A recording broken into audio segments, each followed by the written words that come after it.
Assalamualaikum warahmatullahi wabarakatuh. Kembali lagi di Ngobatil, ngobrol santai bersama Rudy Kafil. Tidak terasa teman-teman, pembahasan mengenai P2TP udah berada di segmen terakhir nih. Karena kita akan membahas tentang BPOM, BPOM, Badan Pengawas Obat dan Makanan. Daripada, host takut salah, mending kita langsung tanya ke yang ahlinya. Selamat datang Ibu Okta. Selamat datang, terima kasih. Ibu, gimana kabarnya, sehat Bu? Alhamdulillah sehat. Alhamdulillah. Iya. Puasa masih lanjut Bu? Masih. Belum ada yang bolong ya Bu? Alhamdulillah masih lanjut. Ini Bu, Iya. alhamdulillah Ngobatil tuh ternyata kita udah ada di episode terakhir nih Bu. Oh iya. Tentang P2TP ya Bu, P2TP. tinggal ngebahas BPOM. Nah, BPOM Bu, gimana nyingkatnya Bu? BPOM atau BPOM? Nah itu banyak ya. Ada yang bilang BPPOM. Jadi yang benar itu BPOM ya, Badan BPOM. POM ya. Oh, Mungkin Badan lebih POM. secara umum namanya organisasi kami itu adalah Badan POM ya, Badan Badan POM. Pengawas Obat dan Makanan. Cuma dari Badan POM sendiri itu ada di UPT. Jadi UPT. ada di provinsi seluruh Indonesia ya gitu. Jadi namanya di UPT itu ada Balai Besar Pengawas Obat dan Makanan atau Balai Pengawas Obat dan Makanan gitu. Jadi namanya BBPOM Bandung karena Bandung maksudnya Balai Besar. Cuma ada juga namanya Balai Pengawas Obat dan Makanan itu BPOM, ada juga yang baru itu namanya Loka POM ya. Oh, POM Loka juga, POM. Loka. Cuma tetap satu kesatuan kita semuanya itu namanya Badan POM. Badan gitu. POM berarti ya Iya. Bu disebutnya. Ya, disebutnya Badan POM, Badan Pengawas Biar Obat dan Makanan ya. Nah, sebenarnya Bu kalau lebih ke ngomongin tugas dan tanggung jawab utama Badan POM itu apa aja sih Bu kira-kira? Oh, tugas dan tanggung jawab dari Badan POM ya, jadi sesuai dari namanya ya kan Badan Pengawas Obat dan Makanan. Mungkin juga dari masyarakat umum lebih familiarnya BPOM itu tentang makanan Iya, mungkin ya, makanan. padahal kami itu selain makanan juga mengawasi dengan tentang obat. Jadi kita itu diberikan mandat ya untuk melakukan pengawasan obat dan makanan. Jadi bisa di sana termasuk dengan obat ataupun ada bahan obat, ada obat tradisional ya, jamu, sekarang istilahnya namanya obat bahan alam, ada juga kosmetik masuk dalam pengawasan kami, suplemen kesehatan, obat kuasi, mungkin tahu obat oles-oles ya seperti balsem, seperti itu masuk obat kuasi dan makanan gitu. Jadi sangat luas ya pengertian itu. Oh berarti yang diawasi oleh Badan POM itu ada makanan, obat, dan bahkan sampai skincare kayak gitu ya Bu ya? Iya, masuknya kosmetik itu. Itu agak rawan ya Bu, kan banyak yang disalahgunakan iya, ya. beli-beli ternyata yang jadi korban konsumen gitu. Nah Bu, karena Badan POM ini udah bergabung di program P2TP, ya di kita gitu ya Bu, kan alhamdulillah udah berjalan hampir 1 bulan gitu. Layanan yang disediakan Badan POM sendiri itu ada apa aja Bu? Ya baik, di P2TP ini kami itu ada pemberian, yang pertama itu disebut dengan pemberian informasi ya, pemberian informasi terkait obat dan makanan. Yang kedua ada namanya layanan pengaduan, barangkali ada pengaduan di sini. Nah pemberian informasi ini sangat luas gitu ya tentang obat dan makanan. Misalnya ada pelaku usaha yang mau konsultasi denah bangunan kalau mau membuat pabrik kosmetik seperti itu. Atau mau tanya-tanya nih mau mengurus izin edar, mana nih yang masuknya POM MD ataupun harus PIRT. Nah itu kan masuknya layanan konsultasi ya. Atau bisa juga ada kami melayani pengujian sampel, bisa dari pihak ketiga ya. Jadi ada pihak ketiga, kadang-kadang ada sampel bisa minta tolong kepada BPOM untuk diujikan. Nah, bisa seperti itu. Nah kemudian tadi juga ada layanan pengaduan gitu. Pengaduan ini bisa dari mana saja terkait mungkin obat dan makanan, ada kasus tertentu yang terjadi di masyarakat juga bisa melakukan pengaduan ke kami. Jadi di sini kami melayani yang pertama tadi pemberian informasi tentang obat dan makanan, yang kedua itu tentang pengaduan. Pengaduan gitu. Ya Bu. Iya. Oh berarti pengaduan tuh bisa di kesini ya. Pengaduan tuh dalam artian gini Bu, misalkan kita udah mengkonsumsi sesuatu tiba-tiba keracunan. Ya. Oh berarti bisa seperti itu juga. Berarti gitu. bakal ada terus tindakannya gimana Bu itu? Ya, kalau memang seperti itu ya kita harus telusuri dulu ya ini apakah memang kita bisa nyatakan keracunan ataukah bisa misalnya ternyata nggak satu orang nih yang kena habis makannya banyak dengan sumber yang sama, ternyata lebih dari satu orang, itu nanti kita kategorikan namanya KLB ya, kejadian luar biasa. Nanti diidentifikasi sama kami gitu. Jadi kita nanti minta datanya selengkap mungkin dan dalam 1 hari kerja kami akan menindaklanjuti tentang pengaduan itu.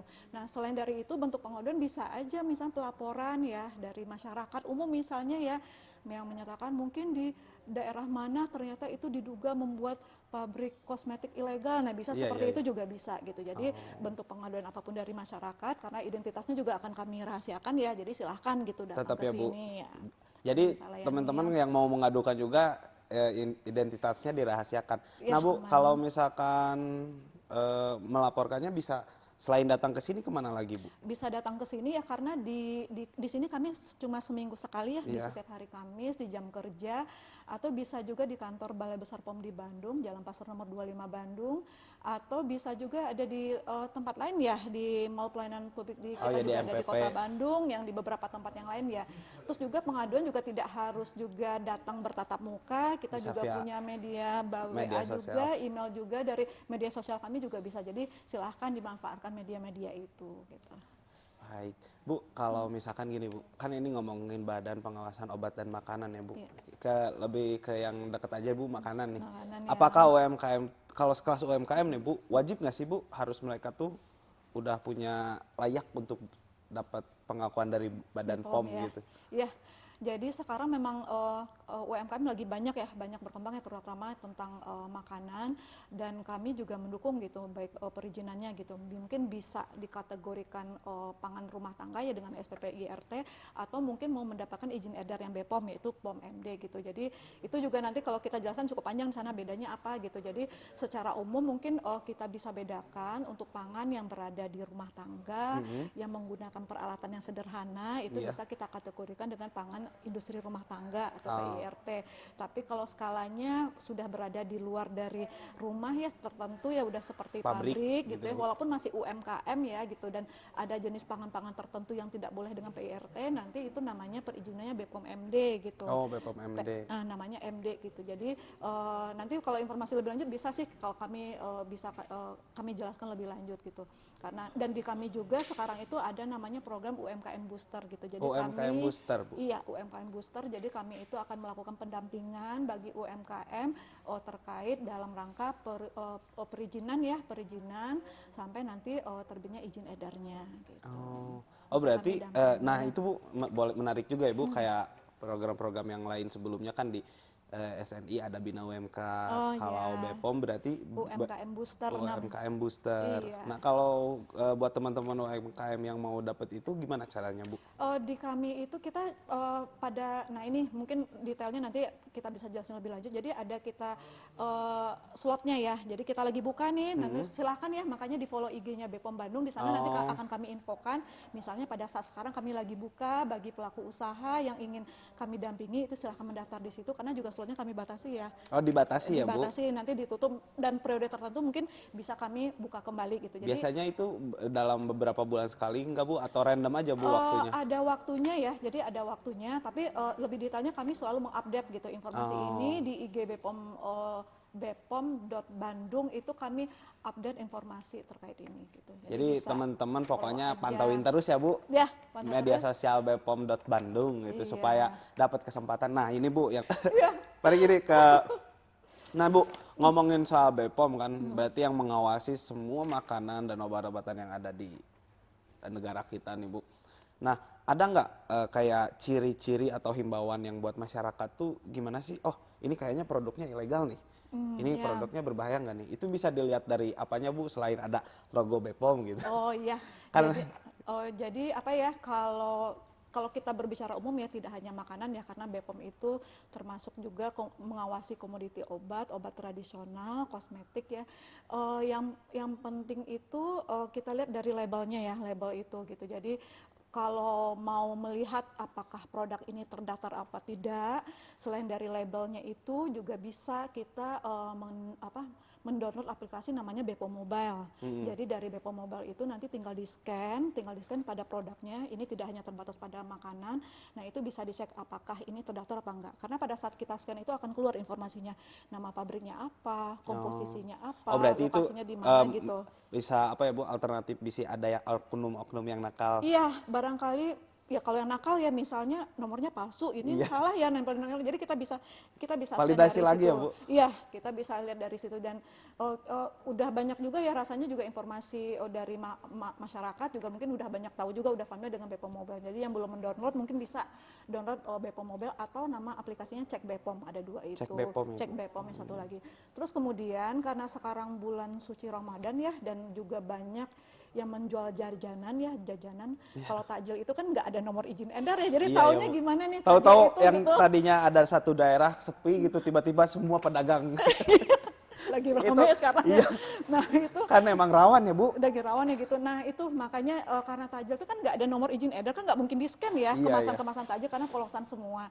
Jadi yang penting itu bagi konsumen ya, konsumen masyarakat yang sekarang kita tiap hari juga pasti mengkonsumsi tajil. Yang pertama dilihat itu kebersihan ya, kebersihan lokasinya. Jadi dipastikan pedagangnya berjualannya bersih dan tempatnya juga bersih. Itu yang pertama.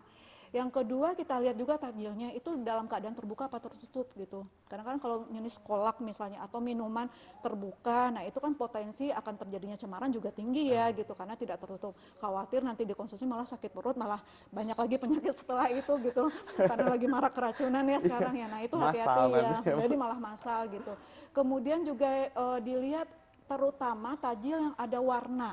Oh, warna Misalnya ya, Bu. yang warna mencolok ya, minuman warna pink tapi dia mencolok gitu. Nah itu mungkin bisa kita curigai gitu ya. Ini bukan kita langsung bilang ini berarti tidak seperti itu gitu karena ada zat Dicurigai dulu dikit ya Bu. ya jadi hati-hati gitu, makanya kita bilang hati-hati untuk warna yang mencolok, baik itu warna pink atau warna kuning biasanya kalau jenis yang itu. Jadi warna itu mencolok gitu. Mungkin pernah lihat kerupuk misalnya warna itu merahnya merah ngejreng, nah seperti itu. Kita Lebih mendekati khawatirnya- warna aslinya gitu ya Bu. Iya, nah itu kita khawatirnya adanya tambahan dengan bahan yang dilarang untuk produk pangan. Jadi mungkin menggunakan pewarna yang tidak boleh. Tapi memang itu dibuktikan ya harus kita uji ya gitu. Nah yang terakhir mungkin juga dilihat penggunaan es ya, es batu itu dihindari penggunaan es batu balok mungkin ya, karena iya, balok es batu itu bukan buat ini ya gitu. Nah itu coba dihindari seperti itu. Jadi buat semuanya ya yang melihat acara ini itu dipastikan lagi kalau BPOM itu punya jargon namanya cek klik ya, cek klik gitu. Cek klik Bu. Cek klik ya, klik. Jadi yang cek pertama klik. cek klik K L I K, klik. ya, cek klik. Jadi itu jargonnya kami ya, jargonnya BPOM. Untuk K yang pertama itu acaranya kemasan, jadi cek kemasan ya, jadi dipastikan nggak bocor, nggak rusak gitu, kemasannya masih bagus. L itu label, dipastikan labelnya seperti apa, ada labelnya di situ, terus juga ada informasi ya, terutama makanan bagaimana mengkonsumsinya, penyimpanannya seperti apa, ada informasi biasanya di label. I itu artinya izin edar. Nah ini izin edar dipastikan ya, karena untuk produk pangan kita punya izin edar ada namanya POM MD atau POM ML dan ada PIRT. Untuk kosmetik nanti beda lagi. Oh beda lagi untuk, ya Bu? Oh iya, obat bahan alam beda lagi nih kodenya. Nah itu dipastikan izin edarnya ada. Nah yang K yang terakhir itu artinya kadaluarsa. Jadi dipastikan ya untuk sebelum mengkonsumsi terutama pangan itu dipastikan belum melewati tanggal kadaluarsanya. Itu jaminan dari kita ya gitu, karena kalau sudah kadaluarsa dikonsumsi apa-apa nanti siapa yang tanggung jawab gitu ya. Padahal kan udah jelas ada tanggal kadaluarsa di situ. Jadi konsumen sekarang tuh harus cerdas gitu, harus perhatikan yang ceklik itu tadi. Gitu. Iya, tuh. Jadi pokoknya cek klik ya Bu. Klik. Karena kebiasaan kalau konsumen asal pakai aja ya Bu. Asal pakai aja. Asal pakai, terus harga murah ya Bu. Nah, harga murah juga belum tentu ngejamin kan Bu. belum ngejamin, apalagi kosmetik ya, karena Iya. pengen kinclong sesaat ya gitu, pengen glowing gitu tadi, tapi tidak diperhatikan cekliknya. Nah itu yang penting itu, ceklik itu demi kesehatan kita semua juga gitu. Nah Bu, berarti kita apa ya Bu, ketika semua udah sama Badan POM udah dinyatakan boleh untuk edar, berarti udah dijamin ya Bu, insya Allah. Udah dijamin, jadi udah jamin keamanannya, manfaatnya, mutunya sudah dijamin, karena pada saat kami menerbitkan izin edar itu kami melakukan evaluasi. Ya kan kita nggak mungkin ya langsung aja oke gitu, pasti kami evaluasi. Jadi yang sudah punya izin edar artinya udah legal diedarkan di Indonesia ya, itu sudah kami jamin keamanan dan mutunya. Itu kalau kita udah ngurus-ngurus semua izin-izin yang kayak gitu Bu, durasinya berapa lama sih Bu? Atau misalkan setahun atau 4 tahun gitu? Itu mungkin beda-beda tergantung ini ya, tergantung komoditinya ya. Kalau yang ada di kosmetik mungkin namanya notifikasi itu biasanya lebih cepat gitu. Kalau pangan pun juga ada beberapa itu tergantung dari ininya, lama prosesnya ya gitu. Memang kita ada timelinenya, cuma tetap aja nanti ada kalau ada perbaikan ya gitu, mungkin ada agak itu lagi gitu. Tapi selalu ada evaluasi tapi ya Bu? Evaluasi, Cuman evaluasi ketika kita awalnya udah ngedaftar dan udah terbit, Tapi kalau untuk proses perpanjangannya mah itu nggak lama lagi berarti harusnya ya Bu? nggak lama. Jadi jangan sampai dilakukan perpanjangan kalau sudah habis.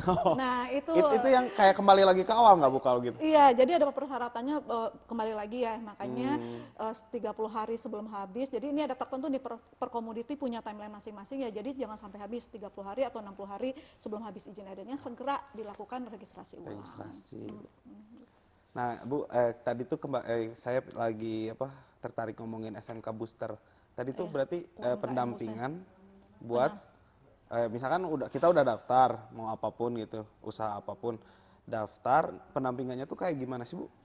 Lebih jelasnya jadi UMKM Booster ya namanya. Iya. Kita melakukan pendampingan ke pelaku usaha itu tidak hanya makanan ya, mungkin juga pelaku usaha kosmetik atau bahan alam juga bisa. Jadi pada saat awal mereka mengurus pendaftaran. Kalau dari pangan itu kan ada namanya tahapan IPC PPOB ya, pemenuhan aspek CPPOB-nya kita dampingi di situ. Ya maksudnya kita dampingi itu pada saat mereka konsultasi atau butuh perbaikan atau apa kita dikasih tahu Ibu. Kita dampingin di situ ya, jadi benar-benar kita bimbing ya, namanya kita bimbing. Nah kemudian tahap berikutnya adalah kepengurusan izin edar gitu. Jadi berapa nanti izin edarnya kita dampingi sampai selesai proses registrasinya. Pokoknya sampai beres. Sampai beres aja gitu. Makanya kalau nanti buka lagi slot ya pelaku usaha juga boleh silahkan.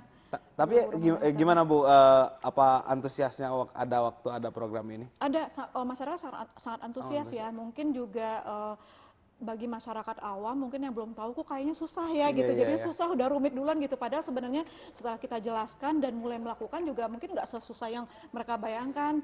Jadi ngebayangkan itu ini pasti lama, pasti susah itu mungkin yang dalam pikiran mereka gitu. Makanya, lama ya, terus juga itu kan.